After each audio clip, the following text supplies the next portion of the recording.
Voy a resumir en el tiempo que tengo algo en lo que llevo metido unos 30 años aproximadamente. Hoy en día el mindfulness es algo que está muy de moda, es algo que, bueno, pues que es muy conocido, sobre todo por los grandes descubrimientos de la medicina, que exploraremos algunos. Pero es algo verdaderamente antiguo, en el sentido de que, como iremos observando y descubriendo, es el resultado de una investigación muy profunda hace montones de años, que la ciencia médica en los últimos 30 años sencillamente ha mostrado, no ha demostrado su valor, porque ese valor se ha demostrado a lo largo de muchos siglos, ha mostrado por qué se produce ese valor. El doctor Benson fue mi primer maestro y fue el primer científico a nivel mundial que se interesó por el mindfulness. El Occidente rechazaba todo lo que es la meditación. El origen de la palabra mindfulness es del lenguaje Pali. Pali es el que hablaba Buda, aunque muchos escritos están en sánscrito, su lenguaje coloquial, igual que el de Cristo, era el arameo, el de Buda era el Pali. Pali es sati, y sati quiere decir estar en el presente para ver las cosas como realmente son, no como te parece que son, como realmente son. Por ejemplo, esta mesa, ¿verdad que la vemos como sólida? Esta mesa fundamentalmente es hueca, pero yo sé que la percibimos como sólida.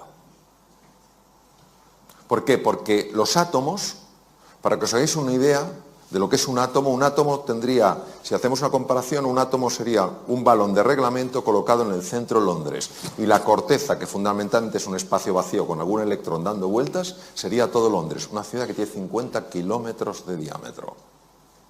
Entonces, fundamentalmente hueco, pero en nuestra percepción lo vemos como sólido.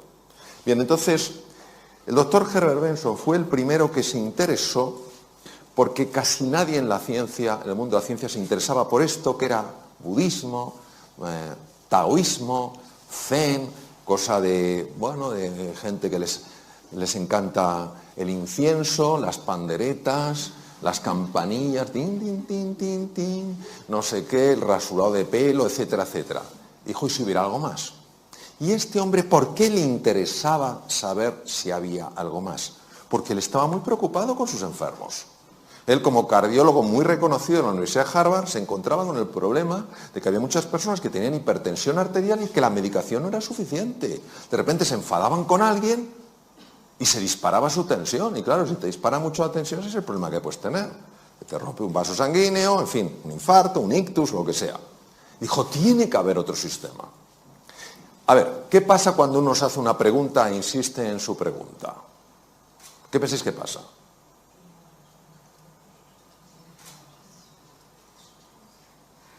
Que alguien diga algo, lo que sea, hasta ahora. ¿Qué pasa? Porque normalmente encuentras una respuesta, ¿no? Empiezas a buscar, preguntas, Teresa, ¿tú sabes la respuesta? Pues mira, Isabel lo sabe, José María lo sabe, no sé qué, has buscado, ahora dice, oye, ¿qué tal? Bueno, entonces este hombre empezó a buscar y se hizo la siguiente pregunta. ¿Puede haber algo que no contemple la realidad médica, pero que pueda tener un impacto en la hipertensión arterial? ¿Puede haber algo que tenga la capacidad de mejorar la función cardíaca, de proteger al corazón y que sea desconocido por la ciencia médica? Es decir, en la realidad médica que hay, pueden existir vacíos. Y este hombre, en aquella época, pionero a nivel mundial, el primero que lo hizo a nivel mundial, se fue a Dharamsala, hasta 7.000 pies de altura en la India, porque sabéis que la comunidad tibetana fue expulsada y martirizada por los chinos en el 59. Quemaron 6.000 de los 9.000 monasterios, esto es una cifra, y se fue allí y empezó a estudiar, con un permiso del actual Dalai Lama, empezó a estudiar qué hacían los monjes. Porque le habían llegado ideas, a través sobre todo de un libro, de que los monjes eran capaces de activar ese sistema del que hablabas tú, Santiago, que es el sistema que protege al organismo, el sistema parasimpático. Y yo me acuerdo, hablando con él en su despacho, y en aquella época estaba en el Dícones en trasplante hepático y él seguía como cardiólogo en el Dícones. Y entonces me acerqué y recuerdo que me dijo, Mario, you've got to stop the train of disturbing thoughts which enter into consciousness without being invited. Digo, ¿qué le ha dado a este hombre?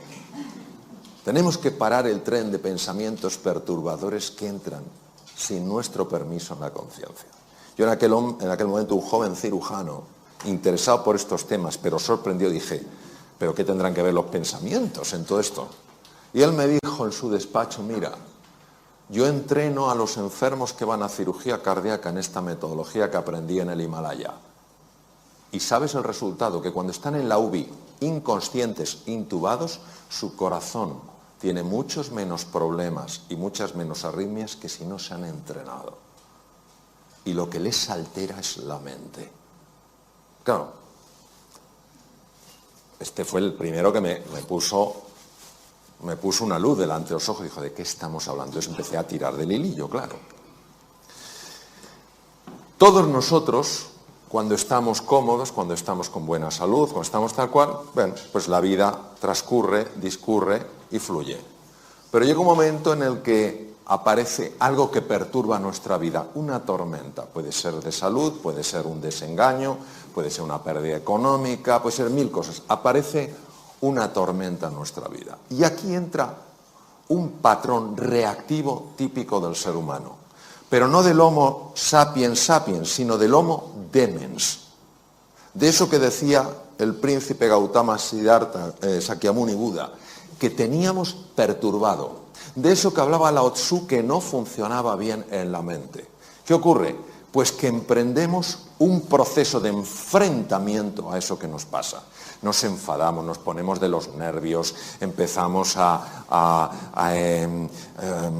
encogernos, a empequeñecernos, notamos como el estómago se hace un nudo, nos duele la cabeza, mil cosas. Esto es lo que el profesor Hans Selye, de origen húngaro, llamaba la fase de resistencia. Es decir, o te irritas, eres un desgraciado por lo que me has hecho, es que o huyes o te haces chiquitín, te quedas bloqueado. Y el profesor Hans Selye decía que esto, con el tiempo, te podía llegar a hacer enfermar. Para que os hagáis una idea de la intuición y finura científica del profesor Selye, hoy la Universidad de Harvard, que es la pionera en el mundo en estos estudios, pionera y la que más experiencia tiene en el mundo, ha demostrado que entre el 60 y el 90%, fijaros la cifra, 60-90% de las consultas a médicos generales en el mundo occidentalizado tienen que ver con estar viviendo aquí. Curioso que en 6 años de carrera, la carrera la hice en España, aunque luego la convalidación la hice en Estados Unidos, los 6 años de carrera nadie me dijo que la tensión emocional podía generar enfermedad. 60-90%. Y en base a este tema, otro de los grandes científicos empezó a estudiar qué ocurría en el cerebro. Entonces, 3 estructuras, olvidaos del cerebelo, que es el que está atrás, 3 estructuras que son muy importantes. La primera es la corteza prefrontal. La corteza prefrontal es la que nos permite ser eficientes en la vida. Cuando tú eres fino tomando decisiones, cuando estás entendiendo las cosas con profundidad, cuando aprendes cosas nuevas, casi, no con todo el esfuerzo que normalmente algo nuevo lleva, sino que notas que vas fluyendo, es que la corteza prefrontal funciona excepcionalmente bien. Pero la corteza prefrontal está afectada fundamentalmente por esta estructura llamada amígdala, que nada tiene que ver con estas, que es un núcleo, bueno, es un grupo de núcleos en el lóbulo temporal, está a la altura de las orejas, de tal manera que cuando la amígdala se activa, que es nuestro detector de peligro, acordaros, estoy plácidamente, pum pum, aparece la tormenta, cuando yo la tormenta la vivo como una amenaza y me resisto a ella, luchando, yéndome para atrás o haciéndome pequeñito, cuando la amígdala se activa de esa manera, bloquea la corteza prefrontal de tal manera que ni me entero de lo que tengo que hacer, ni puedo encontrar nuevos caminos para hacer frente al desafío, ni puedo aprender cosas nuevas. En el mundo VUCA, volátil, incierto, complejo y ambiguo actual, en el que todos estamos, y que muchas personas están viviendo como una amenaza, es normal que haya caído la productividad, haya caído la creatividad y se estén dañando las relaciones interpersonales. ¿Qué se hace desde la medicina? Ansiolíticos y antidepresivos para neutralizar la amígdala. No digo que en algunos casos no estén indicados, pero ¿y si hubiera un sistema más natural para neutralizar la amígdala. Y luego hay otra estructura aquí que tiene forma de cabito de mar que se llama hipocampo, y el hipocampo es uno de los grandes reguladores de la amígdala. Si el hipocampo baja de tamaño, la amígdala es más activa, es decir, nuestro detector de peligro salta antes. Por ejemplo, ¿qué tal estás? ¿Por qué? ¿Entendéis? Ha saltado demasiado. Probablemente porque el hipocampo está pequeño. Os voy a dar dos cosas importantes. El hipocampo aumenta de tamaño con el mindfulness. Esto lo ha demostrado la doctora Lazar, que trabaja también en Harvard, en el Hospital General de Massachusetts. El hipocampo aumenta de tamaño con el mindfulness. Y también con el ejercicio físico. Las personas que hacen ejercicio físico normalmente toleran mucho mejor ciertos embates de la vida, notan que están más tranquilos. ¿Por qué? Porque su amígdala está más controlada por el hipocampo. Cuando una persona está súper tensa, súper estresada y no encuentra sus espacios de calma, esos espacios de silencio, baja el tamaño físico del hipocampo porque mueren neuronas y la amígdala se enloquece, entonces se vuelve una persona más reactiva. La belleza del mindfulness actuando sobre el hipocampo, como ha demostrado la doctora Lazar en el Mass General, es que al engrosar el tamaño, al haber más neuronas, porque aquí sí se forman más neuronas, al haber más conexiones, es más difícil que las tormentas de la vida, que a todos nos sacuden en un momento u otro de mayor o menor intensidad, te desequilibren, te enajenen, te saquen del eje. ¿Qué es lo que pasa? ¿Qué es lo que descubrieron sobre todo Buda y Lao Tzu? Descubrieron que la mente está enferma. Y como la mente está enferma, se impone al mundo real. El mundo real es uno, pero yo construyo un mundo mental que se superpone al mundo real y lo bloquea. Os pondré un ejemplo, porque si no esto es un poco raro. Hace 500 años el mundo ¿cómo era? ¿Plano o redondo?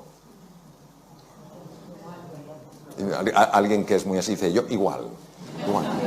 No, igual. Vamos, ¿quién piensa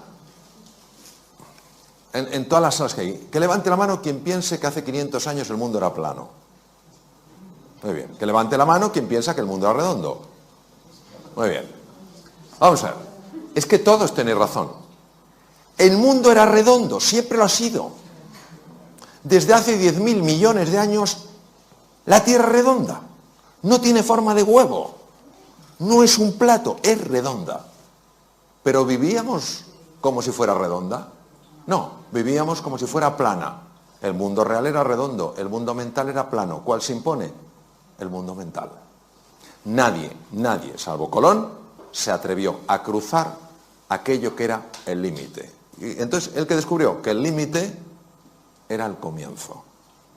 Eso es exactamente lo que nos pasa. Entonces, en lugar de pensarlo en la tierra plana, imaginaros cuando tú te miras en el espejo y no te gustas. Y dices, es que estás viendo tierra plana. Lo siento, tú eres mucho más que lo que ves. O cuando ves damas a tu marido, y dices, vaya tripa. Estás viendo tierra plana. Tu marido es mucho más que eso. O cuando ves a tu mujer y dices, que llevo ya tanto tiempo con ella, estás viendo tierra plana. Hay algo mucho más profundo. O cuando miras al mundo, es que todo es lo mismo, tierra plana, hay un mundo redondo. La ventaja del mindfulness es que te ayuda a ver lo que no estás viendo. Por eso la definición de sati es estar en el presente para ver las cosas como de verdad son. ¿Cómo son de verdad? Redondas, no planas. Bien.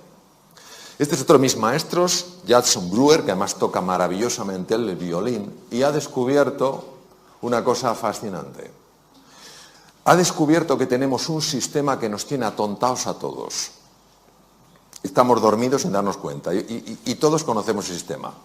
El sistema se llama DFN, Default Mode Network, y es el que hace que tú puedas conducir sin saber que estás conduciendo. Esto lo conocemos todos, ¿no?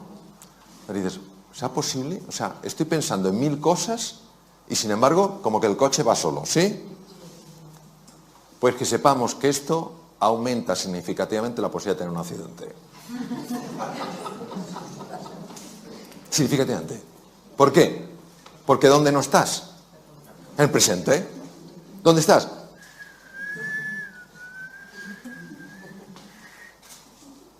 Jason Brewer es psiquiatra y es neurocientífico. Estudiando con electroencefalografía y con resonancia funcional magnética, ha observado que hay un circuito que es el que hace que vayamos en piloto automático. Pero no solo vamos en piloto automático conduciendo, estamos en piloto automático cuando estamos hablando con otro. Estamos hablando con una persona, estamos con piloto automático, porque no estamos ahí. Eso sí, dejamos la cara puesta, pero la olla no la llevamos a Camboya. La cara se queda. Como cuando vamos en el coche. La cara está, las manos también, pero tú no estás. Y él se ha dado cuenta que con la práctica del mindfulness es espectacular su trabajo. Con la práctica del mindfulness se consigue reducir la intensidad de este circuito y activar otro circuito que es el más importante para ver las cosas como son y para tomar las decisiones que a ti te ayudan para salir adelante, para mejorar tu productividad, para ser más creativo, para ganar más dinero, para ser más cariñoso con los demás. Es sorprendente porque hace 2500 años estos científicos de la mente lo intuyeron. Hoy la ciencia lo muestra. Es lo único que hace, no lo descubre, lo muestra. Desvela lo que estaba velado. ¿Qué pasa con el mindfulness? Que en el mindfulness tú al principio te ves aquí, crees que no hay nada especial, parece que es solo cerrar los ojos, y entonces poco a poco, conforme vas practicando, empiezas a ver cosas que antes no veías, ni siquiera podías predecir desde aquí. Por eso, cuando una persona, le comentaste tú, Santiago, dice, yo lo que quiero es mejorar mi salud, yo lo que quiero tal cual, está generando una tensión que impide que veas esto. Tú estás andando esto porque quieres conocerte mejor, porque quieres comprenderte más. Y a base de hacer eso, tú vas descubriendo cosas que antes no veías. Otra de las cosas fascinantes que se ha visto con electroencefalografía es que cuando una persona está estresada, los dos lados del cerebro están enfrentados. No se hablan entre sí, no se quieren. El lado izquierdo, lo comentabas tú, Santiago, el hemisferio izquierdo es un hemisferio, es el de la conciencia ordinaria, es el que te permite estructurar, hacer categorías, utilizar el lenguaje, es el que te permite manejar el tiempo mental, pasado, presente y futuro. El hemisferio derecho es el que está en contacto fundamentalmente con el cuerpo, es la entrada al inconsciente, es un presente continuo, es una sensación de presente eterno, y es donde están los grandes recursos del ser humano. Pero nosotros no podríamos funcionar solo con el hemisferio derecho. De hecho, hay una mujer de Harvard que tuvo una hemorragia en el lado izquierdo, se desbloqueó el lado derecho y ella no quería salir de esa sensación porque era tal paz, tal serenidad, tal calma. Pero finalmente pidió ayuda como pudo porque ya estaba perdiendo la capacidad de poder ver los números porque depende del hemisferio izquierdo. Tardó 8 años en recuperarse de aquella, fue una rotura de una malformación arteriovenosa del hemisferio izquierdo. Escribió un libro conmovedor sobre su experiencia increíble, habiendo vivido algo sorprendente. Sin embargo, lo que hemos visto con el mindfulness es que lo que hace no es bloquear el lado izquierdo, sí es verdad que activa especialmente el hemisferio derecho, sobre todo los lóbulos, los lóbulos frontales, pero lo que hemos visto es que favorece el diálogo. Favorece el diálogo. Cuando una persona está muy tensa, fundamentalmente son ondas muy rápidas, son ondas beta, sobre todo el alto beta, que son ondas de más de 30 hercios, es cuando una persona está, pues eso, en situación de alarma, tal cual. Conforme tú vas sosegándote, cuando vas tranquilizándote, las ondas se van enlenteciendo, se van convirtiendo en ondas alfa mucho más propias del hemisferio derecho, que empiezan también a envolver al hemisferio izquierdo. Se consigue pasar a un patrón, ondas teta, donde la creatividad se dispara, los fenómenos de sanación del cuerpo son mucho más intensos, tanto a nivel físico como mental. De hecho, se utiliza para sanar heridas de personas que algo les ocurrió en la infancia y que no saben lo que es, porque algo en nuestro interior tiene la capacidad de sanar, ya lo decía Hipócrates hace 2500 años, y ya el ritmo delta es un ritmo muy difícil de conseguir sin quedarte dormido. porque solo muy pocas personas lo hacen. Y los monjes muy entrenados, como mi querido amigo y maestro Mathieu Ricard, consiguen algo que se llama gamma, que muy poca gente en el mundo lo puede hacer, que es un tipo de onda que no se conocía que se pudiera producir. Y son personas que están absolutamente en el presente y absolutamente en calma. Y son personas que transmiten algo brutal. Bien. No voy a contar el concepto ontológico que hablabas. Ontología es la ciencia del ser, que es una parte de la metafísica. La metafísica se divide en ontología y teodicea.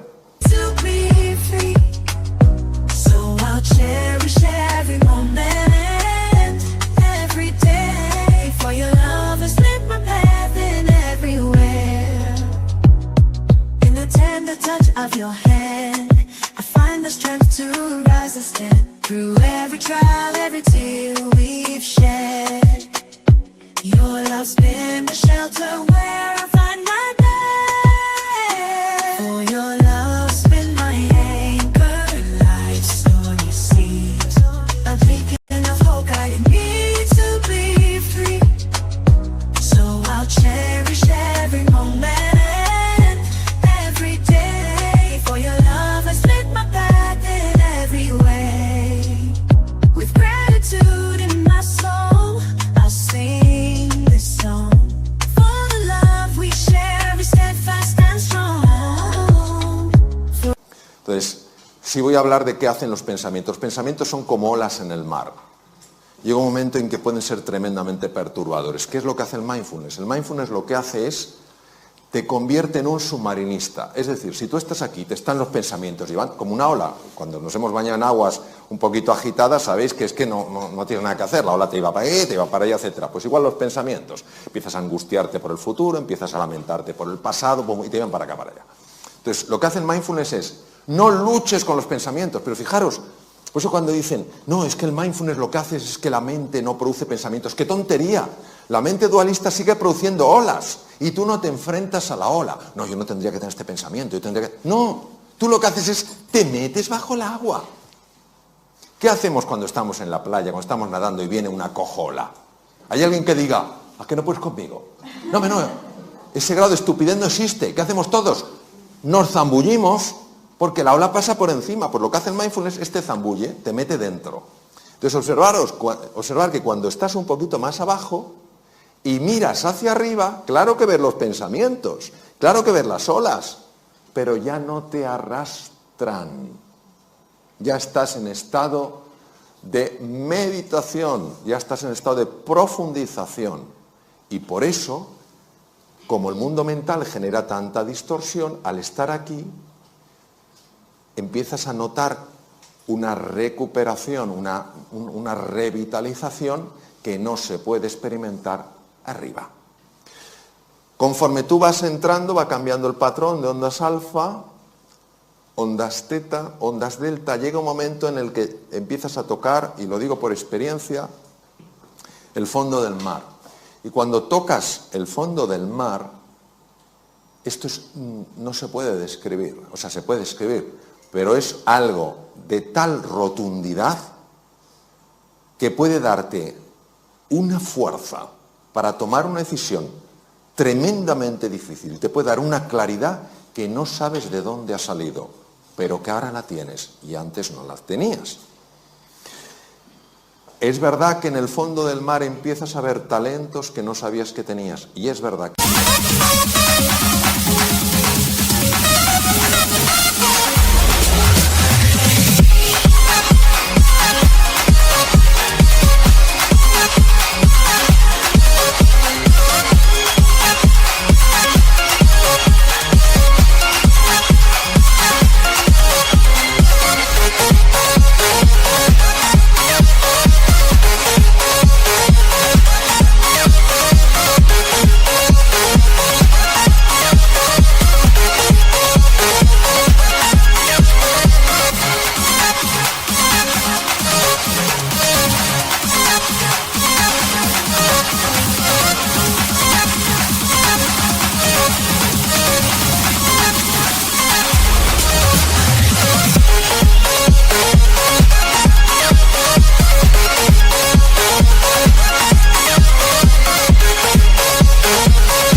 empiezas a ver algo que no es agradable de ver, pero que es necesario de ver.